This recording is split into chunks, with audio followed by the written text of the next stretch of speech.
আসসালামু আলাইকুম। আমরা চলে আসলাম পুঠিয়া রাজবাড়িতে। দেখতে পাচ্ছেন পুঠিয়া রাজবাড়ি। আসলে বাঁচতে হলে অনেক ঘুরতে হবে। কাজ সবার জীবনে থাকবে, কাজ না করলে তো আমরা খেতে পারবো না আসলে। তো কাজের ফাঁকে কিন্তু নিজেকে রিফ্রেশমেন্ট করা লাগবে। শুক্রবারে ছুটি থাকে, এর জন্য মূলত আজকে এই সময় আমরা চলে আসছি পুঠিয়া রাজবাড়ি। তো আজকে পুঠিয়া রাজবাড়িটা পুরোটা এক্সপ্লোর করার চেষ্টা করবো আমি ইনশাল্লাহ। পুঠিয়া রাজবাড়িটা এক্সপ্লোর করার চেষ্টা করবো। এখন আমি এখানে আসছিলাম গত 3 কি 4 বছর তারও আগে, লাস্ট টাইম। তখন কিন্তু এরকম ছিল না, দেখতে পাচ্ছেন এরকম কিন্তু তখন ছিল না। কিন্তু এখন কিন্তু অনেক সুন্দর করেছে রাজবাড়িটা। এখন আমি আসলাম, আসার পরে টিকিট কাটলাম, 60 টাকা করে টিকিট। কিন্তু এখন নাকি জাদুঘর দিছে নতুন। তো এখন আমি আশা করি ইনশাল্লাহ চেষ্টা করব সবগুলো এক্সপ্লোর করার, দেখানোর চেষ্টা করবো আর কি। তো চলুন শুরু করা যাক আজকের ভ্লগ নাম্বার 8। সপ্তদশ শতকে মুঘল আমলে তৎকালীন বাংলার বিভিন্ন রাজ্যের মধ্যে পুঠিয়া জমিদার বাড়ি ছিল প্রাচীনতম। কথিত যে জনৈক নীলাম্বর মুঘল সম্রাট জাহাঙ্গীরের কাছ থেকে রাজা উপাধি লাভ করার পর সেটি পুঠিয়া রাজবাড়িতে পরিচিতি লাভ করে। 1744 সালে জমিদারি ভাগ হয়।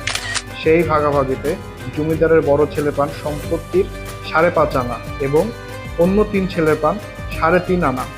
1950 সাল পর্যন্ত জমিদারি প্রথা ছিল। প্রথা বিলুপ্ত হলে পুঠিয়া রাজবাড়িও জমিদারিও বিলুপ্ত হয়।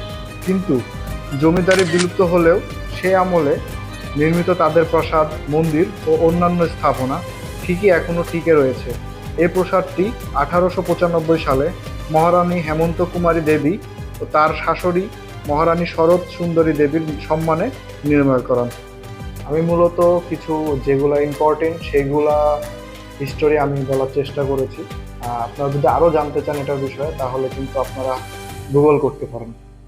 তো যাই হোক, এরপরে কিন্তু আমরা চলে যাচ্ছিলাম জাদুঘরের উদ্দেশ্যে। এটা দেখতে পাচ্ছেন কাঠের সিঁড়ি। এটা কিন্তু সেই আমলের কাঠের সিঁড়ি। এখানে গেলে একটা স্মেল পাবেন আপনারা, কাঠের স্মেলটা অনেক সুন্দর লাগছিল আমার কাছে। তারপরে কিন্তু আমরা যাচ্ছিলাম আস্তে আস্তে জাদুঘরের উদ্দেশ্যে।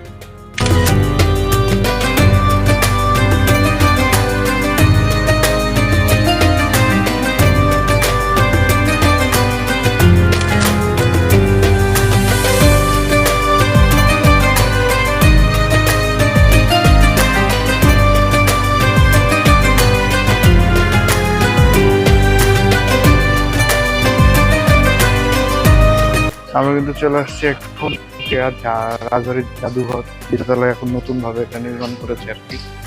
তো আমাদের গ্যালারি 2, গ্যালারি 3 দেখার পারমিশন আছে, কিন্তু জাদুঘর তোলার নিষেধ। আমরা জাদুঘরের ছবি তুলবো না, বাইরে থেকে একটু দেখাচ্ছি আর কি। জাদুঘরের ভিতরে অনেক কিছু আছে, ভিতরে ছবি তোলার জন্য আমি বাইরের ভিউটা দেখাতে পারছি, ভিতরের ভিউ কিন্তু আমি দেখাতে পারছি না।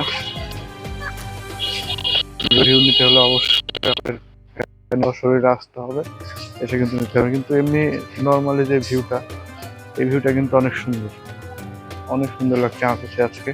পুঠিয়া রাজবাড়ির ভিউটা কিন্তু অনেক সুন্দর লাগছে। আপনারা কিন্তু আপনি আসতে পারেন, এখন ছুটির দিন একদিন সময় করে চলে আসতে পারেন। রাজশাহী কিন্তু খুব একটা বেশি দূরে না এটা। তো আমার মতে এটা স্বল্প খরচে একটা ছোট্ট একটা ট্যুরের জন্য কিন্তু এটা বেস্ট একটা জায়গা হবে ইনশাআল্লাহ। তো এই ছিল আমাদের আজকের ভিডিও। যারা যারা দেখেছেন সবাই একটি লাইক, একটি কমেন্ট এবং একটি শেয়ার করে আমাদের পাশে থাকবেন। তো আজকের মতো বিদায় নিচ্ছি এখানেই। ইনশাল্লাহ দেখা হবে পরের কোনো ভিডিওতে। সবাই ভালো থাকবেন, সুস্থ থাকবেন। আসসালামু আলাইকুম।